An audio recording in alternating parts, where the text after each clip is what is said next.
All right, we are back. We are literally, I think when I started to put the opening intro together, I'm like, oh, this is going to be fun for ISTE in Philadelphia. But I think we need it as we finish our first round. We have about 3 minutes to jump on to the second round. We need that music to get us going to come back for the second round of this. And we're going to keep going because as ISTE is multiple days, we can't just finish with one event for the night. So we have to bring in multiple people. And speaking of multiple things, I know Tech, our partner in Stronger Together, does multiple things for multiple districts. So Rob, before we jump in and bring in our next guest, share a little bit about what Tech does and how it supports multiple avenues in multiple schools. Well, thank you for asking. So, we're a very multifunctional company. We sell products, we train on products, we write curriculum for products. We establish relationships with schools and districts. Before they buy the products, we help them decide what works best. And then once they actually buy the products, whether it's from us or somebody else, we'll help them integrate it and figure out what works for them and for the students, most importantly for the students. That's awesome. And so talking about for the students, I've seen this, our next guest work, and everything he is doing is for supporting educators to in turn support students and continue to evolve in the work that they are doing. So I would like to welcome in Matthew Winters all the way from Utah. So Matt, welcome to the show. Hi, good to be here. Awesome. So for those who don't know your work, feel free to share a little bit about what you do in this space. Absolutely. So I'm excited to be on a podcast. I do a lot of those in my professional life, so it's nice to be on one, not hosting. So there it's you go. very, very cool to be here. So I'm Matt Winters. I work in Utah for Utah Education Network. We're a nonprofit government-funded organization that provides professional development across the state of Utah free to educators. So we work on a variety of tools, including Google, Nearpod, Canvas, Adobe. We help the contracting for districts. We also have a TV station, and as an organization, we provide all the hardwire internet for all schools in the state of Utah free of charge, which is an incredible thing to be a part of. I'm not on that side of it. Don't ask me to hardwire for your school. I would have no idea. But it's really cool to be a part of an organization that does all of that work for Utah teachers and to support them. And so that's part of my job. The second part is I am the Utah Coalition for Educational Technology president, which is the ISTE affiliate in our state. So I help run our conference. I help run our EdChat, UT EdChat on Wednesday nights during the school year, and do ed camps across the state of Utah. And then the last part is I'm the co-leader of our Google Educator group here in Utah, GG Utah, where we just support Google all across the state of Utah for classroom teachers and send out materials almost every single day during the school year to help support teachers. So a lot of different things in my life, a lot of video production and podcasting and connecting with teachers. And in fact, I just was out at another at a school district helping out with Google just a few minutes before this podcast. I hit traffic on the way here, so I'm glad I made it. I like it. I like it. So not only do you do a lot in your professional life, you're going to be doing a lot in Philly. So first of all, congratulations for being recognized as one of the 20 to watch in ISTE 2023. Yes, so congratulations for that. They don't Thank just you. hand those things out. As you heard, all the great things that Matt does. And while you're there, you're going to be sharing a lot of the work that you do. So you have another full dance floor of things getting done. So from really, you started Saturday. You're going to be at the Tech and Learning, right? Yeah, I'm gonna have to take a hour detour to go present that day with my friend David. So Okay. yeah, I'm gonna be at Tech and Learning and presenting at the same time, which will be kind of a crazy day. Well, I look forward to meeting you there. And so Sure. share a little bit about what you're going to be doing in Philadelphia with this full dance card you got here. Absolutely. So I'm really big on supporting my community. So I've been presenting at national conferences going back almost a decade. I had a weird path to where I'm at. I was a higher education person. I worked in teaching composition courses, and then I moved over to K-12. So I've been presenting at Irish literature conferences going back almost a decade. And so I've known the scene for a long time. I know how to work work at a national conference, but a lot of educators don't get that experience and don't have maybe the knowledge to write a good description, those sorts of things for conference presentations. So many of my presentations are with co-presenters here in Utah. So I start on Saturday with my friend David Joy, Dr. David Joy. We're doing a presentation about outdoor education, how to apply technology into outdoor education. He's got a PhD in outdoor education from University of Utah, or Utah State University. And so we've been working on a project for a couple of years now to help support schools in Utah doing that. Sunday, we're doing a podcasting with all of the local, well, not all, but many of the local podcasts here in Utah. We've created a little network that we support each other and help each other do our podcasting projects. And so we'll all be doing a poster session and interviewing people. So come join us right before the keynote and stop by and be interviewed for a few minutes on one of the 3 podcasts that will be there. And then throughout the week, I have a couple highlights that I'm really excited about. More presentations with people from my state, including one on Google Breakouts. I'm really excited to be presenting with one of my educational heroes, Dan Ryder from Maine. And we're going to be doing a session called D&D in Education, Dungeons and Dragons in Education. We're going to play D&D and from an educational standpoint. So come join us on Tuesday for that. I saw that title and that one caught my eye. I'm like, I got to make my way over to that one.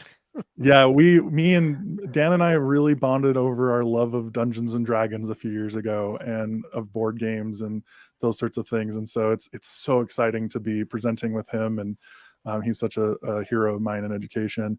That same day, I for the second year in a row, I get to present in the Google room. So I'll be talking about artificial intelligence and how to use Google to get students started on that pathway of understanding what artificial intelligence is. And so lots of different presentations throughout the week. And I'm just excited to come out and support everyone. And I have to give a shout out to, I'm co-running a session, a nighttime event on Tuesday night. I know it's opposite the EdTech karaoke and Carl Hooker's poetry night and everything else. But if you're looking for an alternative, Dan, me, and Eric Kurtz are running a board game night, and it's on my Twitter account. Come check out and join us for board games and for some fun and food, basically, for the entire evening. So very excited. It's going to be a fun week. You had me at board games. There you go. There you go. So any downtime? I mean, I'm tired just listening to you. Yeah. I probably will not have very much downtime, but I like it that way. I'm really big on supporting anyone that I can support in the Utah context or the greater educational context. And so I'm really excited to, even though it's going to be a lot to do, I'm really excited to be amplifying the voices here in Utah to get them a national stage, because there's some really amazing things happening here in education that don't always make it to that national conversation. And I know that's a lot of places here in the United States, but I can do what's for my local context. And I built a platform. And so I want to be able to help other people have their own platform as well. And so I always love what I heard Matt Dombrowski, who you should follow him on Twitter. He's fantastic. He once said, be the microphone, not the speaker. And so I try a lot in my professional life not to be the person in front of the crowd, but the person who can amplify other people, hand them the microphone. And so, yeah, it's a lot of work, Matt. And I am nervous, and I'm definitely taking the week off afterwards, but good. I'm very excited about it. It's good. I like it. So, you do have to also fill your own drive and your own passion, is there some things that you're going to do in Philadelphia that you're, besides supporting, as you said, besides being the microphone, is there any time for being Matt and doing some of the things that fill your bucket? Yeah, I really love just connecting with the people I don't normally get to see in my contacts. So like making time to talk to friends from other states, hear about what they're doing in their context, that refills my bucket. It's, you know, social, and it's sometimes can be hard to hear people at events and things like that, but it's always good to spend some time really talking to people. Dan once told me in a session, he was like, you don't pick the session at a conference, pick the conversation. Mhm. And that last like year, I learned that at South by Southwest a couple years ago. That's where I met Carl Hooker, was because I walked up to him and said, "Hey, do you want to have a conversation for a few minutes?" And we ended up having a 2-hour lunch conversation. It was fantastic. And so I'm those kind of things where I can just kind of meet people and talk to them. That's going to be wonderful. I'm excited to podcast as well. We have a ISTE Community Leaders podcast that I edit, and I've never met the hosts in real life, Georgia and Jessica. Shout out to them. I'm so excited to sit down in a room and actually sit across from them one-on-one. That's going to help refill my bucket. I'm also, if you can't tell, a huge music fan. This is real, by the way. No, most people don't know this. Oh, okay. I was Yeah, I gonna, wasn't sure if it was a background or. is it CDs, records? Yeah, CDs. I used to be a radio DJ, so I've been doing this since I was 19 years old. Okay. And I love music. So I'm hitting up a show at the First Unitarian Church, which is a very famous like punk venue in Philadelphia. And so I was like, I gotta go there when I get the chance. I try to do that every ISTE, is hit a show at a famous venue in the city. And so this year last year was the House of Blues. This year it's First Unitarian Church. Next year in Denver, I'm definitely gonna see if there's something at Red Rocks, because Oh yeah, Oh, Red Rocks is that's beautiful. the place to go. Yeah. Oh yeah. so what's your walk-up song? My walk-up song. Oh, depends on the day. I'm Okay. a big punk fan. So like some days it's I love the Refused and New Noise. If you've ever heard that song, it's fantastic. There's a song by a band called Against Me, that's called A Short Interruption or something like that. It's just this instrumental that sounds like you're in the old like West. And it's the best little walk-up song. It used to be my theme song when I was a radio DJ, whenever I would like jump on the mic. Against Me, it's called? Against Me. And I know I'm gonna get the song right, or song title wrong, but it's in the middle of one of their albums called As the Eternal Cowboy, which, I mean, that's a great song title right there. Yeah. Awesome. So yeah, walk-up songs, it changes week to week, month to month, because I'm into everything, and I like hearing stuff that's new and different, for sure. Yeah. I like it. So what's something that, now you said you've been to all these national conferences, and for those who are kind of new, what's something that you would say make sure you do X, either before, during, or after?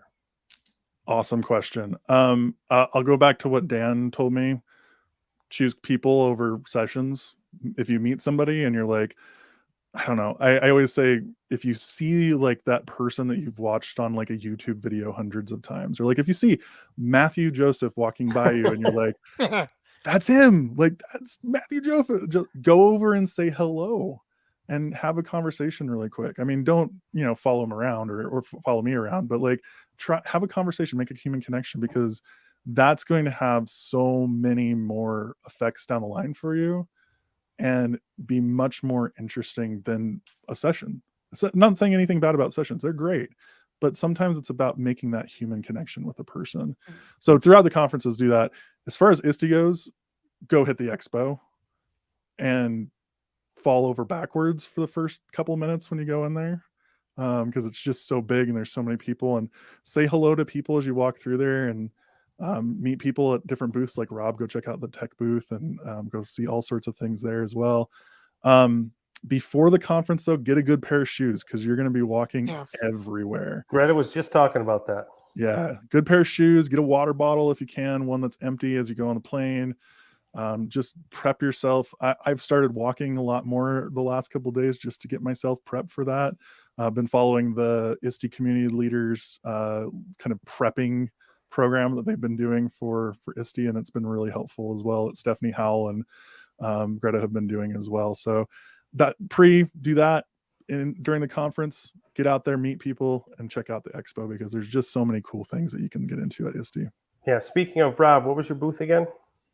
Booth 1114, and it's going to be a lot of fun. We don't have board games, but we will be running a Rube Goldberg activity. So for those of you who always wanted to try that Rube Goldberg experience, come on down and try it. I like it. So, Rob, you did such a great closing last time. I'm going to turn the reins over to you again as we kind of come to this close. Before we do that, Matt, I'm looking forward to meeting you. We'll get a double dose of Matt, first at the Tech and Learning event, and then we'll have some time to connect. If I see you on your roller skates running by, make sure to bookmark some of his sessions here that really go from Saturday to Wednesday. There's plenty to do there. But just like Joseph Winters is a name you can put in the search very easily and remember, and throw that in there, and you can pull up some of the sessions. Make sure to add those to your playlist, and then we'll get a chance to see you throughout the few days during the day and also in the evening. I will say I'm incredibly hard to miss. I don't look the size I am on camera, obviously, but I am 6'8" and 300 pounds. So Whoa. I am really easy to spot, and I have the giant beard and the long hair. So all right, you'll pick me out of the crowd pretty easily. Okay, so I have to ask this question then. First of all, I want to commend you, because I really think it's one thing to put your name out there. It's another thing to put your school or your organization out there. But, you're backing your entire, not just community, but your state. And you're right, the bigger places like New York, Los Angeles, they make the headlines, but there's so much good going on in so many of the smaller, or not even smaller, but just lesser known areas. So kudos to you for doing that. And on that note, my question to you is, when you hear Stronger Together, what does that make you think of? It's a great question. I always think about the idea of collective efficacy. If everyone is on the same page and we're all working towards the same goal, and that goal is communicated well, easily understood, and it actually is efficacious, like it's a good goal for all of us to have, it benefits everyone in the system. I'm not just talking about education, but everyone in the system. And in the case of education, Stronger Together and that collective teacher efficacy has been proven to move us forward. And so the more people we can get on the same page about best practices, about using technology, about understanding how new technologies like artificial intelligence can actually impact our students' future and how work those things through appropriately, then it's going to be a much better future for all of us. And so if we start thinking to get today, not about our own ego and our own classrooms, but the collective, what's our whole school? What's our whole district? What's our whole state? What's the whole picture of United States or worldwide education? How can we make it better and make it stronger for everyone? Then we're going to have a much brighter and better tomorrow. Works for me. And for those of you who want to learn more from Matt, besides at ISTE, check out his website. It's scrolling down below. You can see all the amount of work that he does, not only in his professional life, but in his personal work to support, as he said, being the microphone for educators out there each and every day. So, Rob, as always, we're going to be back at it in about 6 minutes when we talk to another one of our 20 to watch, Kristen Looking Brooks, forward to it. who I just had a chance to speak with at an event in Texas where I was chatting with Carl Hooker as well. And Matt, your name came up, and he told the exact same story, just the reverse. So it's fact checked and everything. And we'll connect with you at ISTE. And again, thanks for all you're doing for this profession. Thank you, and I appreciate the time being amplified. It's great to meet you both. All right, nice to meet you, Rob. Nice We'll to see you meet in you. 6 minutes. Sounds like a plan. Take it easy. See ya.